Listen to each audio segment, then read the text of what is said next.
Just when you think you know what Arsenal are doing, they will hit you with an RKO out of nowhere. And that is the case today, as Mikel Arteta search to bolster his midfield. Have Arsenal agreed a £30 million deal to sign Porto's Fabio Vieira? What does this mean for the Gunners' pursuit of Gabriel Tielemans? And in their latest meeting with Man City, have Arsenal closed a deal to sign Gabriel Jesus?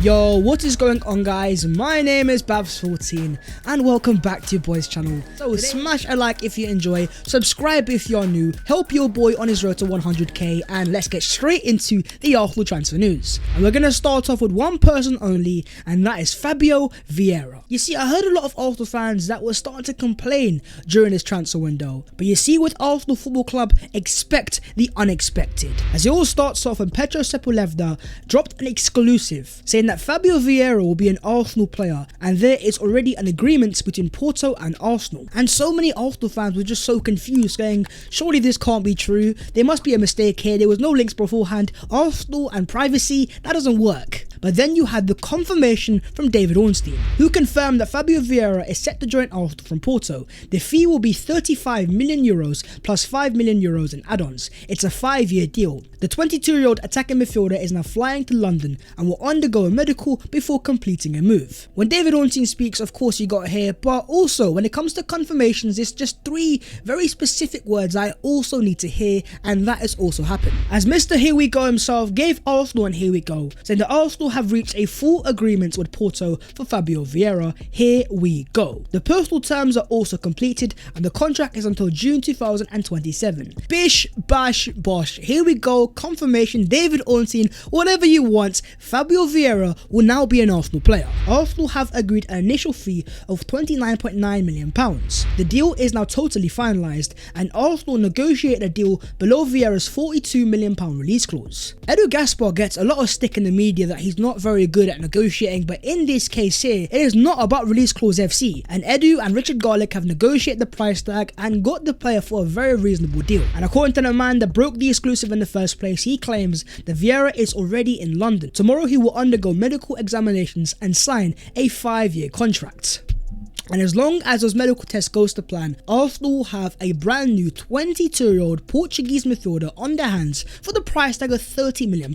So now that we've established that the transfer is definitely happening, let's talk about the player himself, because I'm sure, just like myself, many Arsenal fans would not have watched the player, don't know who he is, but are definitely binge watching right now on the YouTube highlights. He is one of the most highly rated young midfielders in the world. In fact, last summer he was named the Euros Under-21 player of the tournament, and at that youth level he was a captain of both Porto and the Portuguese national team as well. But on top of the player being that leader type of profile, let's just say he has the stats to back up the hype. As last season for Porto, in 27 appearances, 46 shots, 34 chances created, 21 take-ons completed, 14 big chances created, 14 assists and 6 goals scored. And with those 14 assists in the Portuguese league, there was no other player to provide more assists. The fact that he was the top assister in the Portuguese league is impressive in its own right, but out of those 27 games, he only started 15. Essentially speaking, in the second half of the season, after Luis Diaz departed to Liverpool, Vieira became far more prominent in the Porto team, starting more games and definitely having an impact, averaging a goal contribution every 60 or so minutes. And even in terms of the underlying metrics of expected assists and progressive passes, look at the top right hand corner, up there with Trent Alexander-Arnold as one of the best creators in world football. And it's not just about the offensive numbers. Mikel Arteta also wants midfielders that are tracking back, that are working hard. Vieira also ranked very highly last season in terms of counter-pressing and final third recoveries. Despite me not watching the player, asking people that have watched him play, they all say that he's a very tenacious character. He stands around 5'6", 5'7", he works very hard, he's of course a leader at youth level, and according to the people that have watched him play for years, he is a very modelled professional. He is always willing to learn and to understand new things, and that would be music to the ears of Mikel Arteta. And fact, according to David Ornstein, it was thought that the signing of Vieira was driven by Mikel Arteta, who has expressed his admiration of the playmaker for months. Last year for Porto he played as a right wing, as a number 10, and for the Portuguese teams as a number 8. And it is as that number 8, as that interior,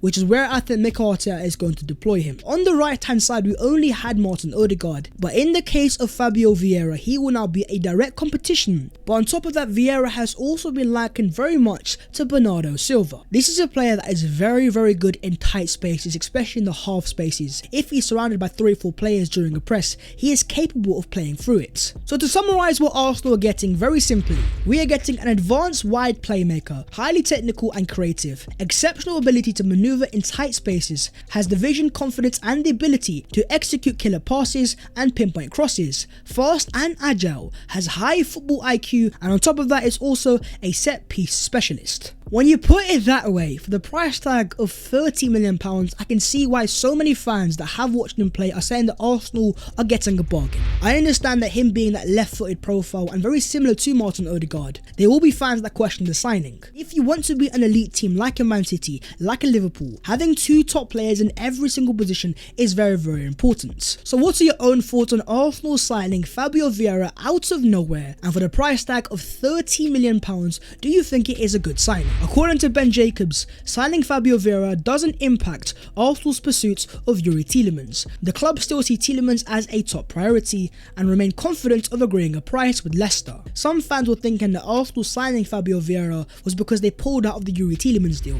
But as confirmed also by Fabrizio Romano, Yuri Tielemans remains Arsenal's top priority and they are continuing to pursue a deal. As that left-sided number 8, despite Vieira's ability to operate there, that is far more suited to a Yuri Tielemans. And for the price tag of £25 million, I think Arsenal can still afford it. You see, since the departure of Arsene Wenger, it seemed like Arsenal had moved away from the whole technical midfield type of profile. And under Unai Emery, the signings of Matteo Guendouzi, Lucas Torreira, the departure of Aaron Ramsey, it seemed gone are the days of your Fabregas, Nasri, Cazorla profiles, those technical proficient players that helped Arsenal dominate so many games for so many years. But with the signing of Martin Odegaard, the introduction of Emil Smith-Rowe, the signing of Yuri Tielemans and a Fabio Vieira, Arsenal are returning to their football heritage in terms of packing their teams with top technicians. This all points towards Arsenal next season being a far more dominant team. Forget about parking the bus or for counter-pressing. It's about keeping the ball in the opposition half, sustaining pressure and becoming more like a Liverpool and a Man City, dominating games on a far more consistent basis. With Vieira and Tielemans alongside the likes of Partey, Odegaard, Sambi Lokonga and Granit Xhaka, do you believe that Arsenal will have enough midfield quality to get us in the Champions League next season? Moving on to the attackers, let's talk Gabriel Jesus. You see, prior to the whole Fabio Vieira saga hitting the world, it was all about Gabriel Jesus. As today, according to the very reliable Gary Jacobs, he confirms that Arsenal are closing in on the signing of Gabriel Jesus for £50 million. According to Fabrizio Romano, Arsenal are set to hold a brand new meeting today with Man City to negotiate a deal, to agree a deal and get a transfer over the line. And in the same report, Jacobs also claims that the player in Gabriel Jesus also now wants to join Arsenal. In fact, according to Arsenal442.com, they claim that Gabriel Jesus, his family and his agents are now back in England. He wants to decide on his future as soon as possible. Arsenal also want to finalise the deal shortly. In fact, in these next few days, once Arsenal announce Vieira, I fully expect reports to come out that Arsenal have agreed a deal and potentially even those 3 famous words from Fabrizio Romano saying Gabriel Jesus to Arsenal, here we go. According to Fabrizio Romano, when speaking on the future of Christopher Nkunku, he says that I am aware that there has been speculation about Arsenal chasing Christopher Nkunku. It is not an easy one for Arsenal. The price tag is over €100 million because Leipzig want to try to keep him at all costs and could even offer him a new contract this summer. Now, we spoke about this in our last transfer window, and for that price tag, I think he's a tremendous player in Nkunku, but I just don't think Arsenal should be paying that. And I say that because, according to many reports, next season Nkunku's current contract has a £60 million release clause. you also have to attract the player, and with the likes of Bayern Munich, Real Madrid and so many elite European clubs that have Champions League footy are also interested in, even if Arsenal had the finances, I still believe it is a very unlikely transfer. That being said though, as Arsenal have shown in this transfer window with the signing of Fabio Vieira, anything is possible and always expect the unexpected. Fabrizio Romano, speaking on Rafinha, says that Arsenal have been keeping tabs on Rafinha since March. He is one of the possibilities on the list, but not the only one. Leeds are asking for 55 million euros guaranteed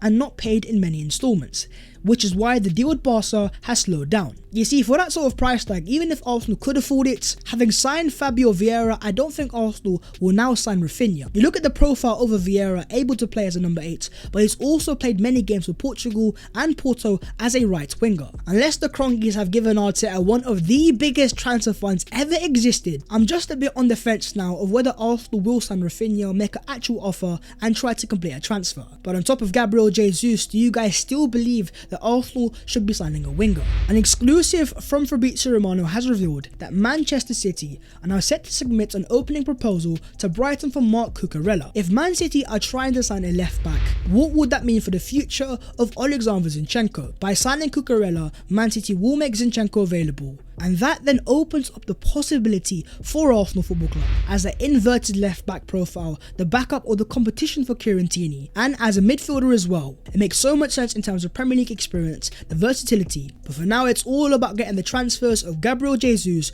Tielemans and Fabio Vieira over the line. Moving on to the other Arsenal news today. You see, yesterday I spoke to you guys about today being the day where the Premier League fixtures were to be announced, and there was a rumour that was passing by that Arsenal's first game would be on a Friday night football against Patrick Vieira's Crystal Palace away at Selhurst Park.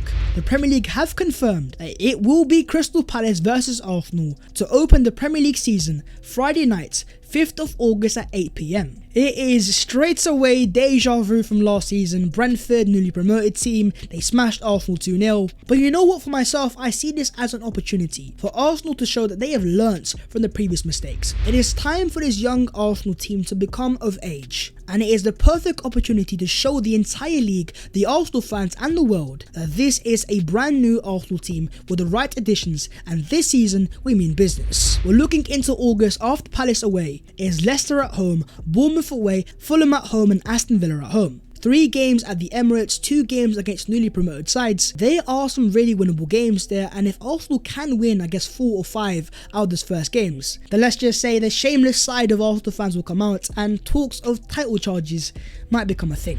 In September it gets a bit harder with Man United away, Everton at home and Brentford away. October brings in Tottenham at home, Liverpool at home, Leeds away, Man City at home, Southampton away and Nottingham Forest at home. There are a lot of games in October, and that is because going into November, after Arsenal play Chelsea away and Wolves at home, there will be an interval for the 2023 World Cup, alongside the games in the Europa League group stages, the Carabao Cup as well. The season itself is very long in the first place, so on top of that, to get a World Cup in between is going to be very tricky to navigate around and a test for Arsenal Football Club.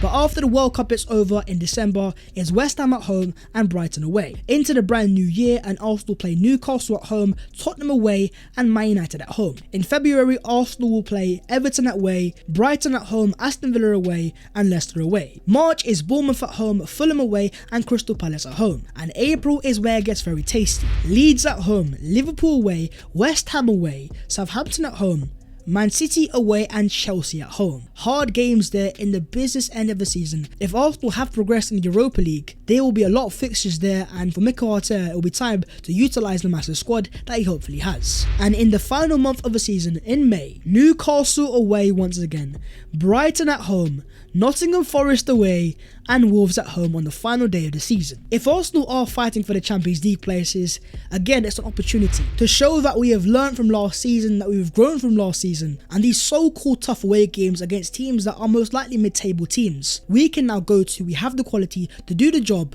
and not collapse unlike last season. But there you guys have it, that is the 2022-23 Arsenal Premier League fixtures. What do you guys make of it? And out of the first 5 games of Crystal Palace away, Leicester at home, Bournemouth away, Fulham at home and Aston Villa at home, out of a possible 15 points, how many points do you think Arsenal are going to get? But that is the video there and there. Hopefully you guys have enjoyed. Smash a like if you do, subscribe if you're new, and help me on my road to 100k. The links to all my social medias will be linked down below in the description if you would like to follow. But that was today's episode of the Transfers FC, and Arsenal are finally signing a player. It's not Jesus, it's not Tielemans, not Rafinha, but it's Fabio Vieira. Welcome to Arsenal, surprise surprise, and let's see what tomorrow has in store. Until then, take care of yourselves and updates.